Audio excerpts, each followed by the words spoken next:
We're live. Okay. We're waiting for Mud to show up. He'll be any moment now. But today we're going to talk about conventional wood stoves. Or even efficient wood stoves, like modern wood stoves. But it's like not rocket mass heaters, but wood stoves. And the idea this whole thing is supposed to be called a warmer home with half the wood. And I hope to see some people typing in the chatty chat to kind of get this going. But I do want to say that at the tippy top of the list of all the things, if you've got a wood stove and you're heating your home with wood, and I probably should touch on this many times over and over again, please stop operating your 75% efficient wood stove at 3% efficiency. And what I mean by that is that most people will put a big block of wood inside their stove, and then they'll turn the air intake down to almost nothing. So that way they'll have a slow burn through the night. So your slow burn will be a very inefficient burn.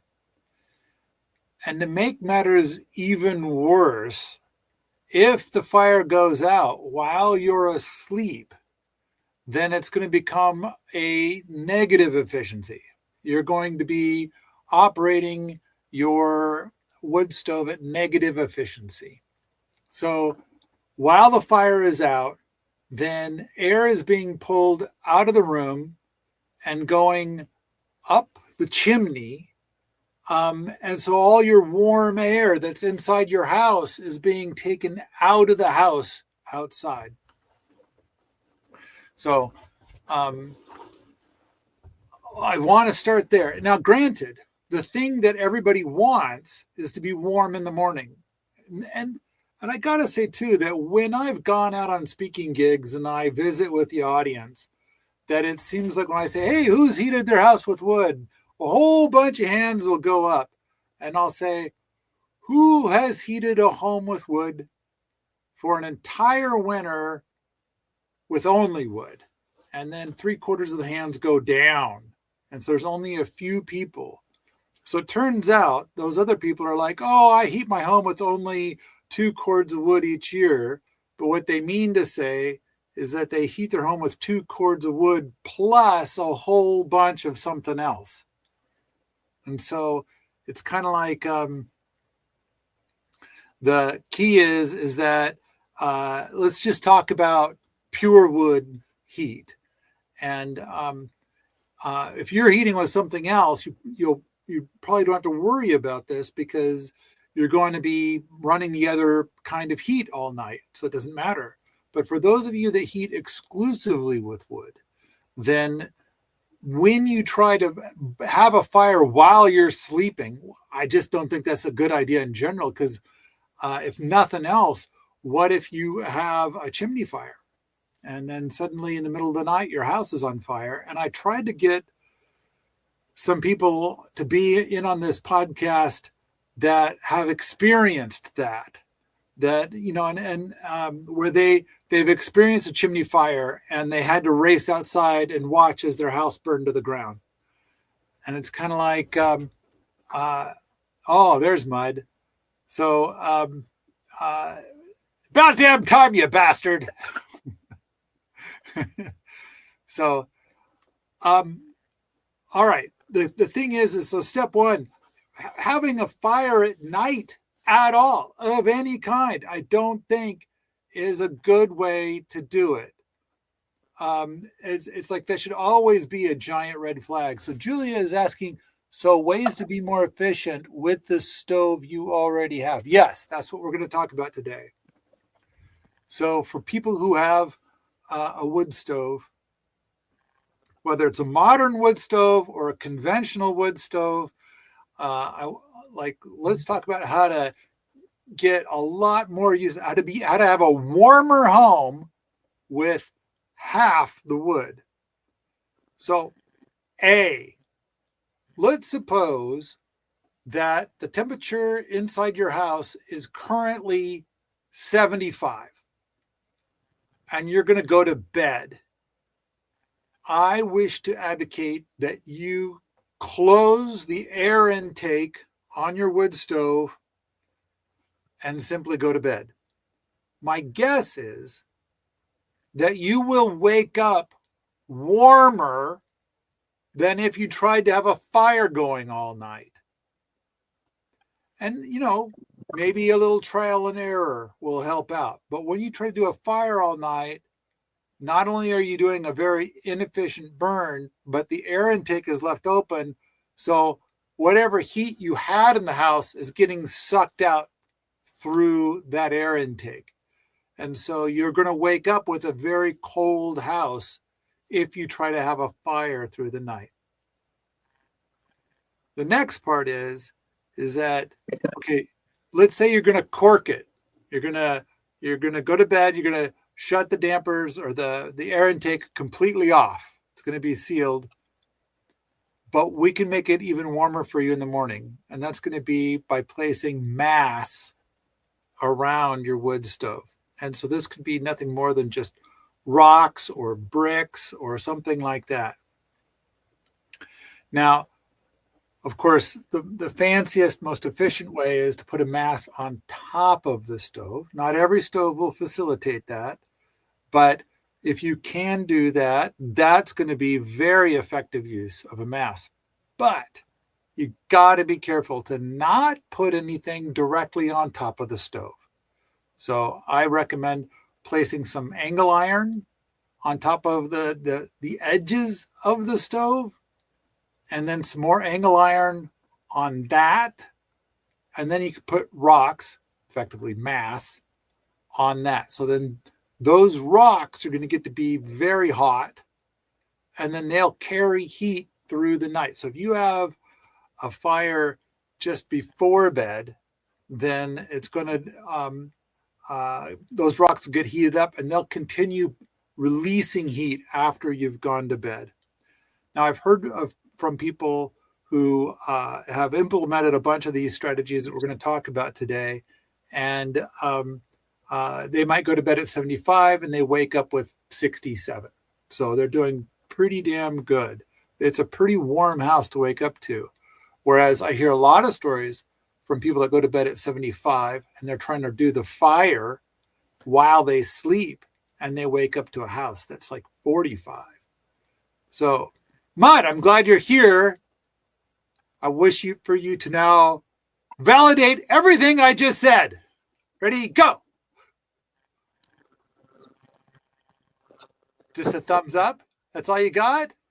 I got a thumb up for you. Yes. A thumb up. It's California. It's too early, but yeah.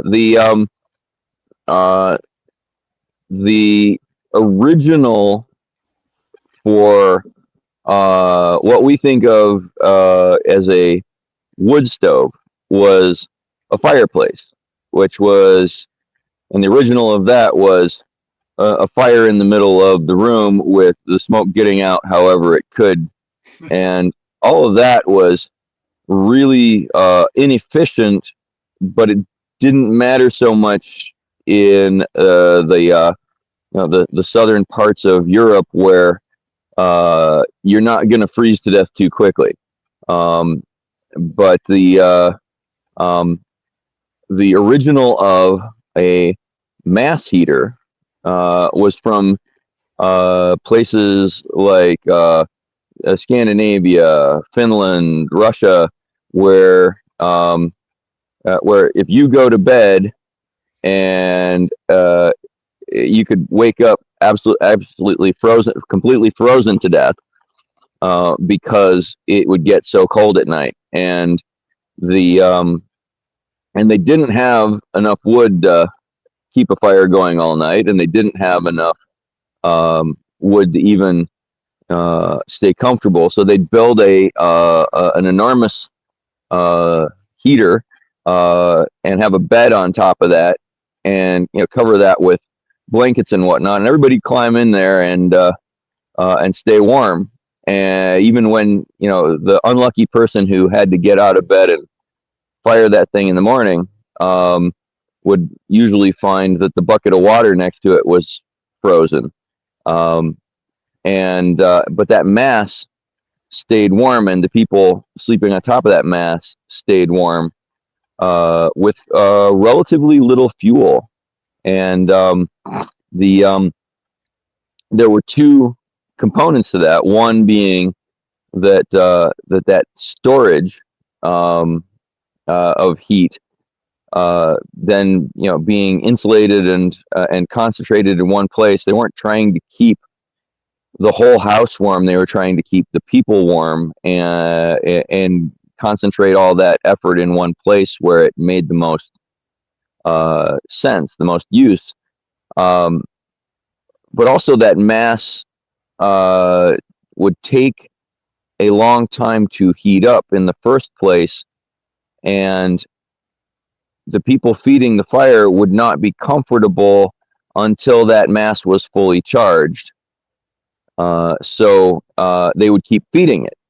So all through the day, people be coming by and dropping something, throwing something in that fire, and charging up the mass battery. One of the things we've run into in tiny houses that will also happen in your typical ranch house is that the heater, if it's oversized, we fire it up for a little while and we get super hot and we stop feeding it. So we stop warming the mass of the room a long time before there's enough heat stored in it to keep us warm through the night. So having a mass that that doesn't allow us much heat, much warmth in the room until it's fully charged, it encourages us to pay attention. And of course, when you're asleep, you're not paying attention. You've got the whole thing on cruise control, and if cruise control isn't very efficient, because you're not allowing enough air in, or you're letting too much air through and sucking all the warm air out of the house, well, then you not paying attention contributes to waking up cold. So just to be clear, the stuff I've covered so far is never operate your 75% efficient wood stove at 3% efficiency or less. And the way to curb the or less is going to be whenever you don't have a fire going, the air intake should be shut off. So you have to, when you get down to the end of the fire and the fire is out, you got to shut down the air intake, because the air intake is going to make it so that if it's left open, then it's continuing to suck, because this is how people heat their homes today, and they heat their people today, is with convective heat. So they've heated up this big air mass in their house, and then they move all of that air mass outside, and now they're cold again. And it's kind of like, okay, so you got to cork it. You got to shut off the air intake when you don't have an active fire. And this is true even if you have the the most current code requires an outside air intake for the heat, for the combustion air of your wood stove, and so if you've got that, most of those don't have a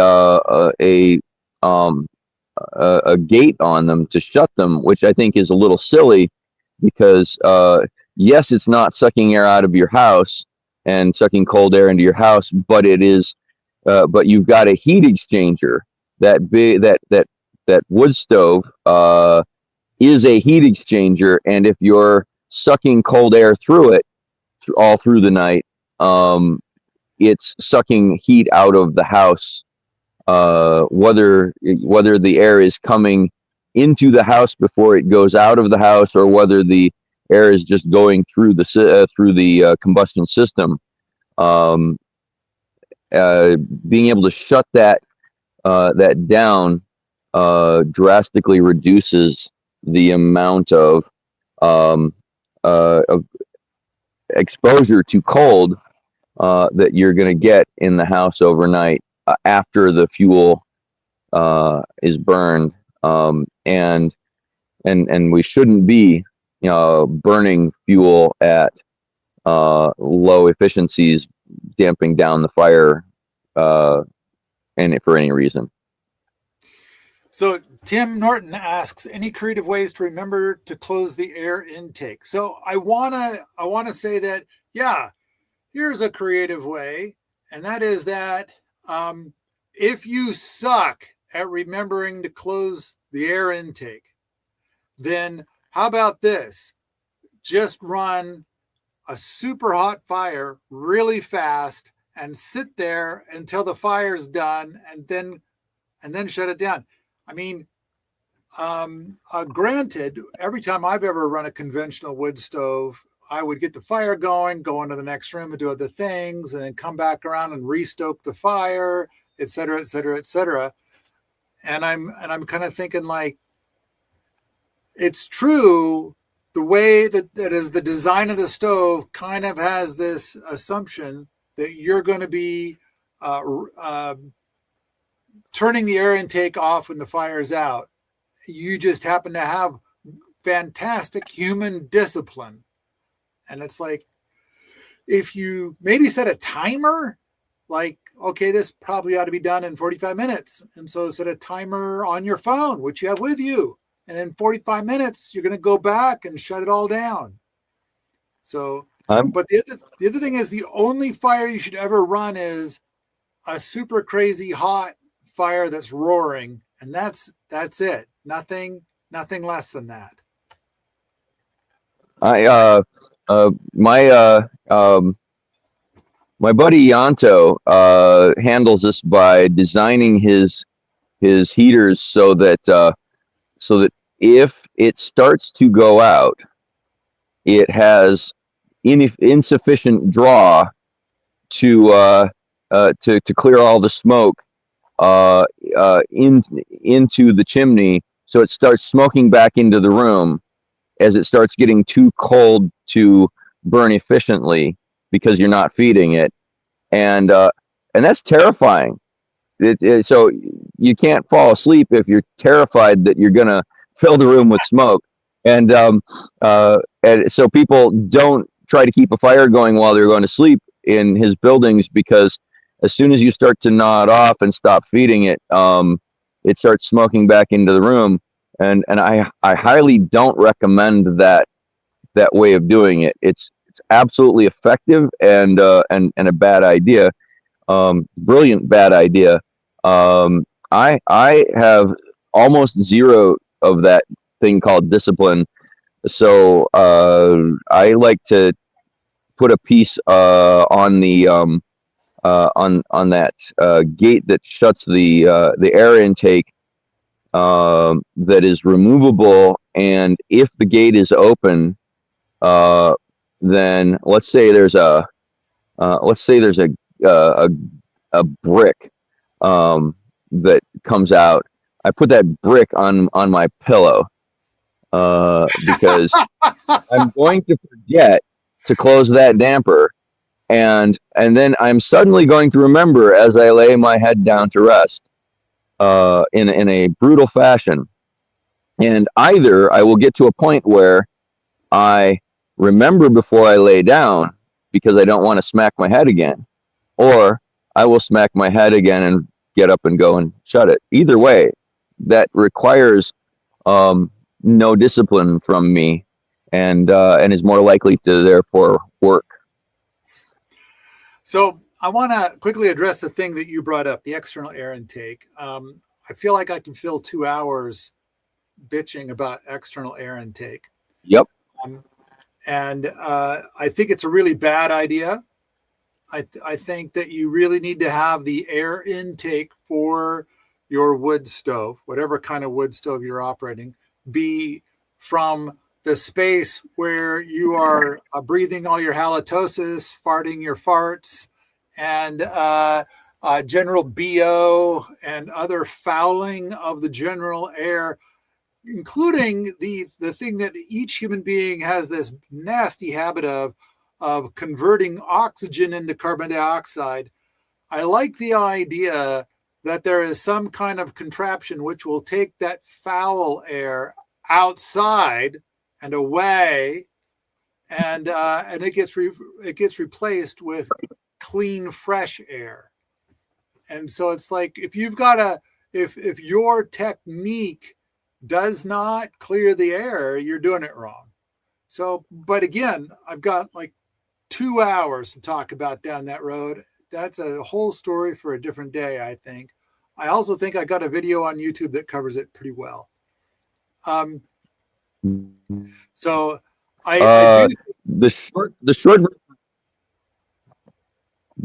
version of my take on that is that enough newer houses are sealed well enough that you can have a wood stove actually snuff out the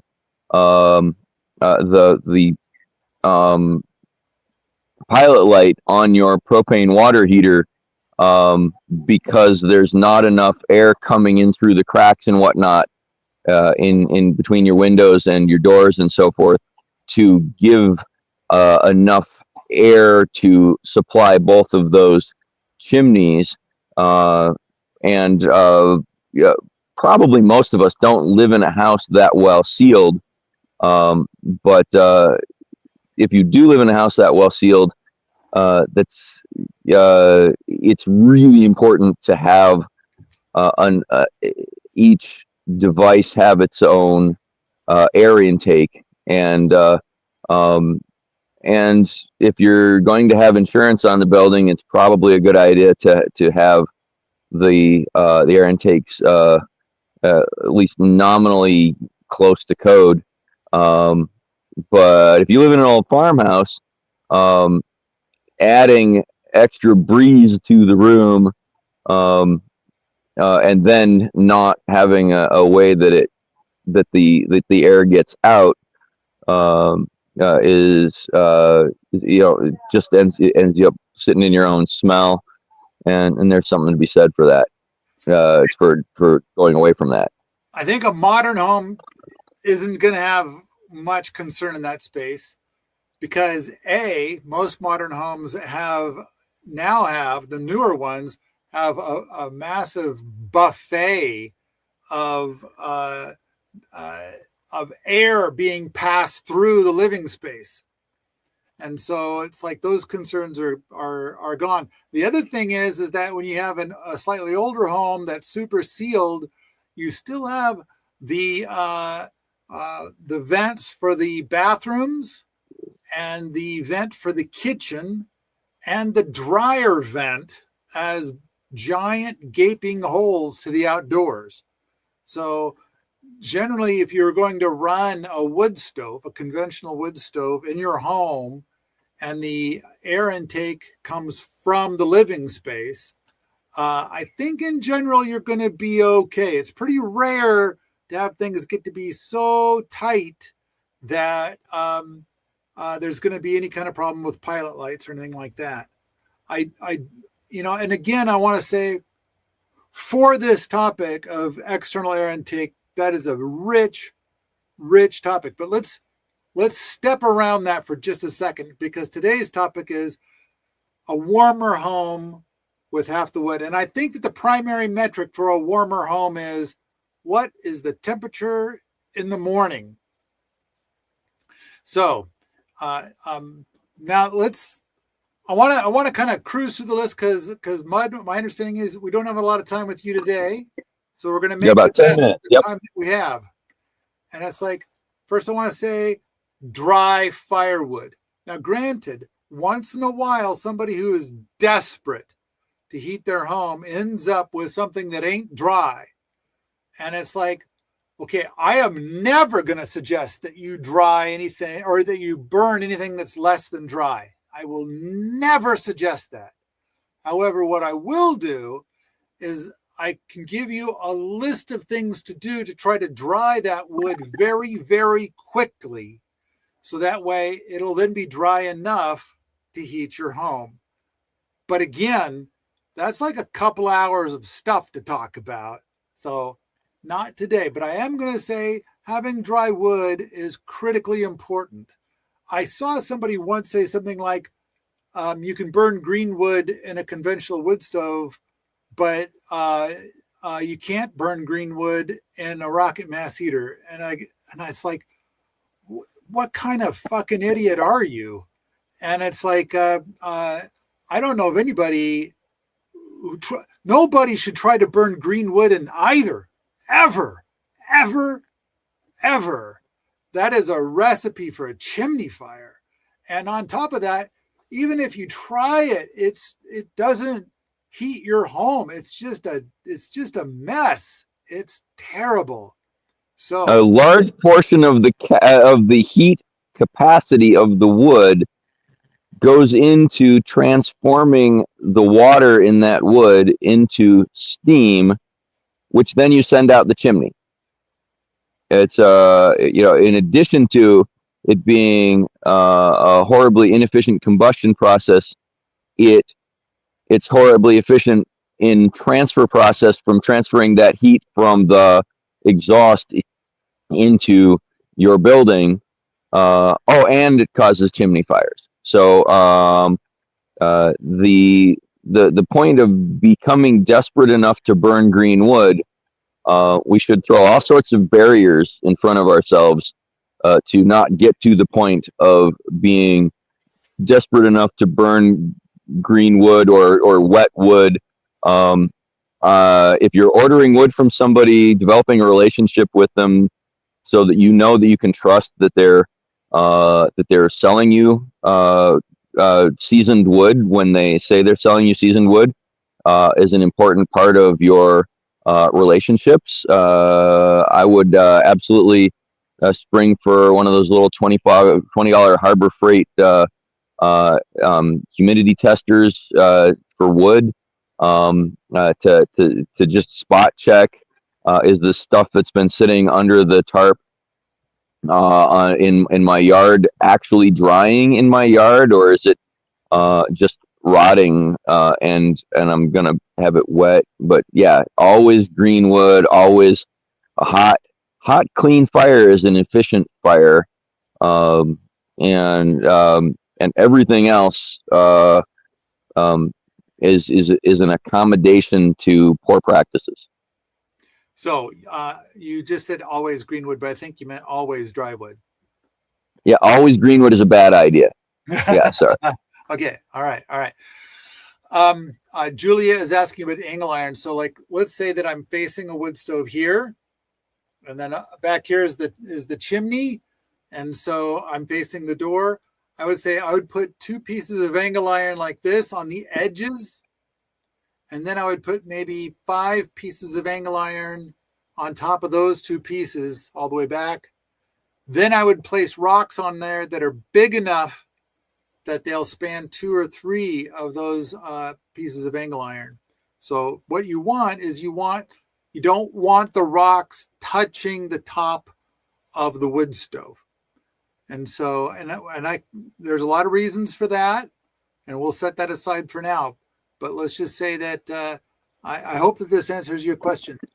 I do want to, as we're exploring the concept of a warmer home with half the wood, I feel like just between don't have a fire at night and add some mass, I think mission accomplished. I think right there, we've accomplished what we're after. A warmer home with half the wood. But wait, there's more. I mean, so I kind of feel like, some people, they could tune out right now. And if you go just do those 2 things, you're going to have a warmer home with half the wood. But I think that another great thing is like, if you burn your pizza boxes and whatever the packaging is from that thing from Amazon and other paper wastes, and if you have a wood shop to take your scrap wood and put that in, does this count as your firewood? Because to me, when you're heating your home with half the wood, I'm thinking of stacked firewood that may or may not have been purchased. And so I kind of feel like there's a bunch of stuff that you can burn. I know that Ianto once told me about heating his home one year with nothing but junk mail. And so it's like, oh, so some junk mail. Okay, let's see. We've got Julia says, yes, so you've created a little airspace between the very hot top of the stove and the rocks. Yes, yes. So the radiant heat that's on the top of the stove is going to shoot out and hit those rocks instead of hitting the ceiling. So the radiant heat coming off the top of your wood stove is currently, if there's nothing on it, it's currently just hitting the ceiling, not doing you a lot of good. But if you set up this rack with rocks on it, then those rocks are going to get to be really hot. They're going to get to be like 200 to 300 degrees. And they will hold, the bigger the rock, the longer they will hold that heat. And now we could go into a conversation about, like, if you were to go in there with a bunch of cob or adobe and start kind of transforming your pile of rocks into like a sort of kind of giant rock that's all kind of glommed it together with cob, that'll hold the heat even longer. But that's another story for another day. The thing I'm trying to, okay, so back to this whole thing about all these other things that you can throw into your wood stove, a whole bunch of stuff. In fact, you could have saved up your cardboardy bits and woody bits and whatnot through the summer and burn that for the fall or something like that and cut way back on the amount of wood that you burn. I know that this year I've been collecting boxes of woody debris that's near the front door of the house. So like if I go and I prune a tree, or if a tree fell over, or I've pruned some shrubs or whatever, anything that I find that is not going into the wood stack, I'm throwing into these boxes and I'm bringing it indoors where it gets nice and dry. And once it's nice and dry, I'll burn that with some cardboard, because when I try to burn, first of all, the other thing is we get these cardboard boxes and we hack them up into little pieces and throw the pieces into another cardboard box. And we burn that very fast.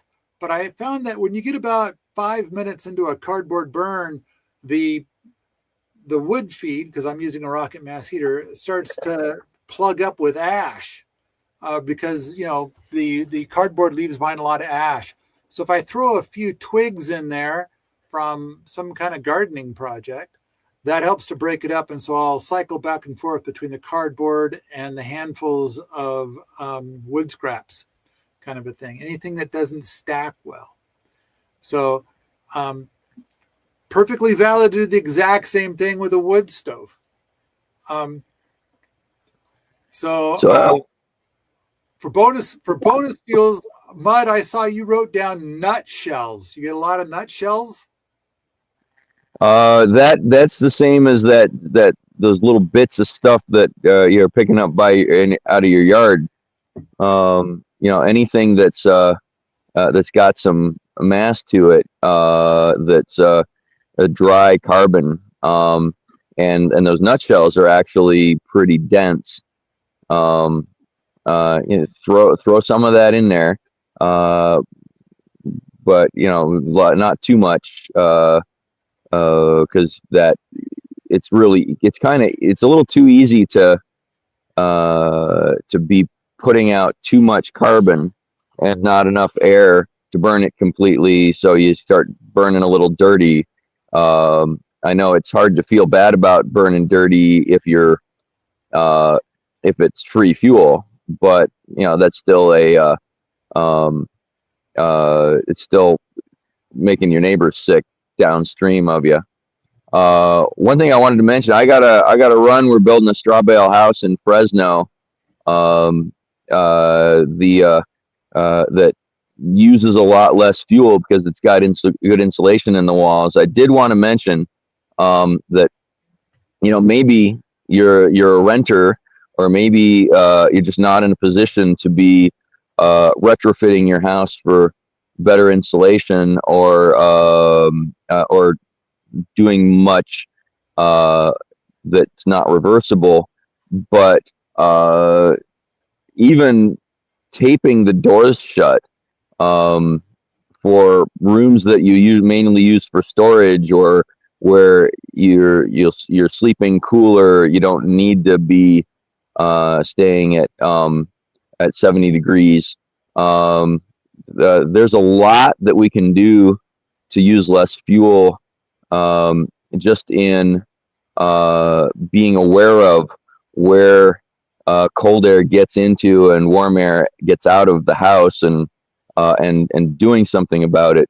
Um, our house itself doesn't care what temperature it is. It's only us who need the warmth, other than making sure your pipes don't freeze. So rooms that are mainly storage, uh, block off, um, uh, tape the door shut. If you got an extra door coming into your house that you hardly use, tape that shut. Build a little vestibule where you can store some firewood, and take your shoes off before you come in the house. And that thing will make a huge difference in how much cold air comes into the house. There's a bunch you can do to passively reduce the amount of heat you need to create. I just wanted to add that in, and then I got to run. All right. Thank you. Thanks, Bud. So I'll keep trying to go on this without Bud. So if you guys have any more questions, you can type them over in the chatty chat, and we'll get to them. In the meantime, so Mud was talking about one thing on the list. So we've got two other big lists for house systems strategies. And I would say that the stuff he's talking about right now is from the list called Common Strategies You Probably Already Know. So having an enclosed front porch or an enclosed back porch. So enclosed porches around your door, so that way there's less cold air coming in and out of the house whenever you go through the door, or even when the door is closed. But that's one I think a lot of people know. More insulation would be another one that a lot of people already know. Heavy winter curtains for all windows. Weather stripping is a common one. Handsome sweaters and fluffy slippers helps you to warm the people instead of the whole house. And then one of the things that Mud has written down here is cuddling, and he notes dogs are less litigious than people. Important note. But I do think he makes a good point about how a lot of people feel very strongly that it just isn't a proper heat thing unless you can maintain the temperature in your bedroom to 70 degrees all night. And I kind of feel like that might be true for people who live in San Diego. I don't think that's true for people who live in Montana. And I think it's especially not true for people who heat their homes exclusively with wood. But I like the point that he's making, which is that if you have a room that's not being used, or if there are no people in it, you don't need to get it as warm. And then for bedrooms and the like, I know that in my house, the temperature in the bedrooms is about 2 degrees cooler than the central room that has the heat in it. And so it's kind of like, and I'm okay with that. And then a lot of times I'm okay with the temperature in those other rooms being 5 degrees cooler, in which case I close the door. So if I want the door to be open, the temperature in the other room gets to be warmer. But it's a personal choice, and I think a lot of people who are talking about that, they just want to heat their home with a thermostat, and they're coming up with cheap excuses to not heat with wood.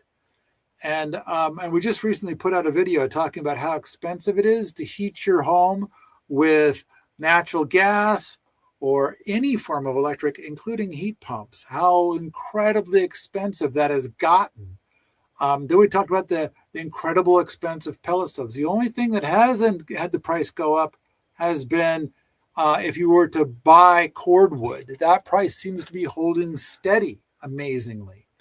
And then, of course, there's the whole concept of if you can get it yourself. So uncommon strategies, wacky strategies, heating people more than the whole house. So a part of the list is, instead of handsome sweaters, ugly sweaters. The best seating is near the heat source. I know I've done a lot about micro heaters. And I know I've talked about it in my Better World book. I've got an article about it. We sometimes call it a heat bubble. But the idea is to have like 70 to 80 watts of micro heaters to heat a person instead of using something in the 3,000 watt range.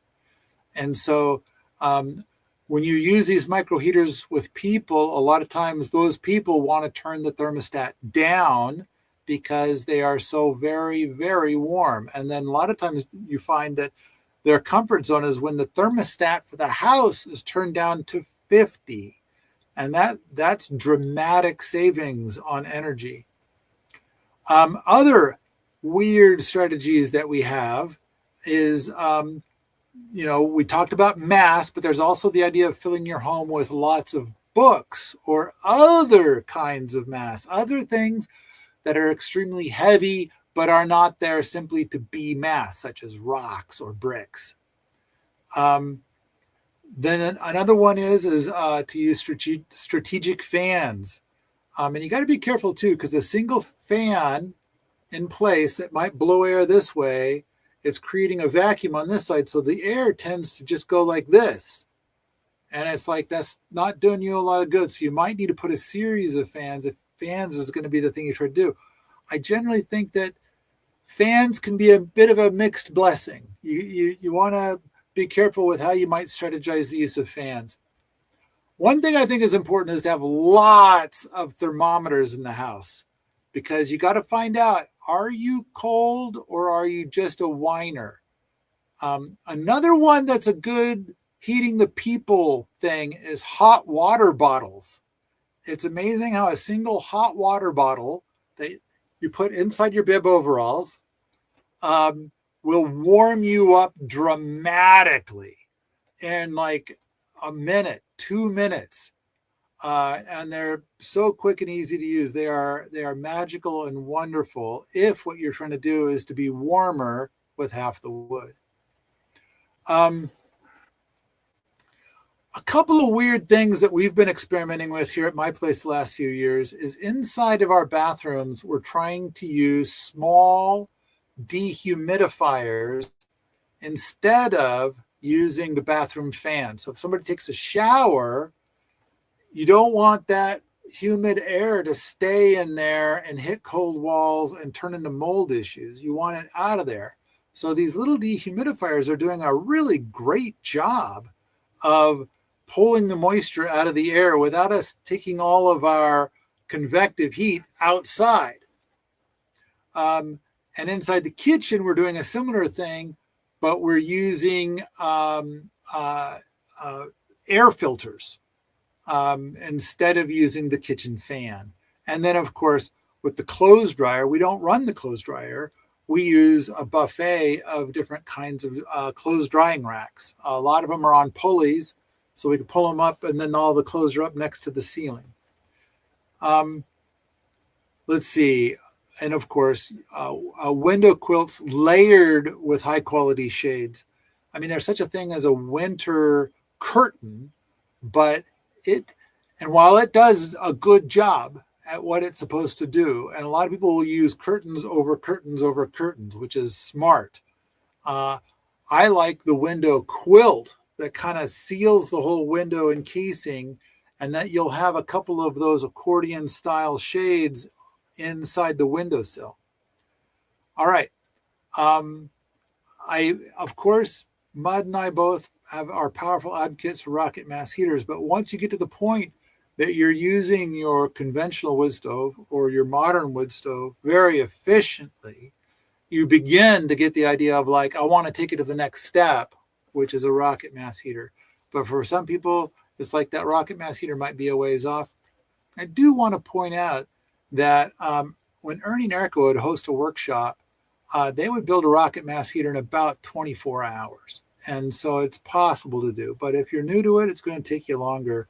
but that's the primary impediment that a lot of people have.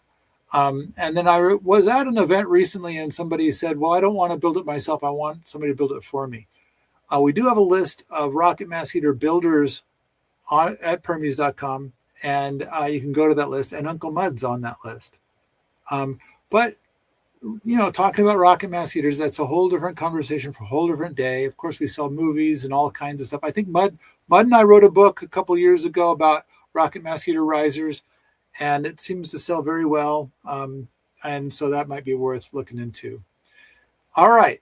Do we have any questions? Julia saying sleep experts agree that you sleep better in a cooler room. So I think that's it, though. Were there any? So Andreas, are there any other questions that went by in the chatty chat that I missed that I should try to address right now? We good? All right. We good. Thanks.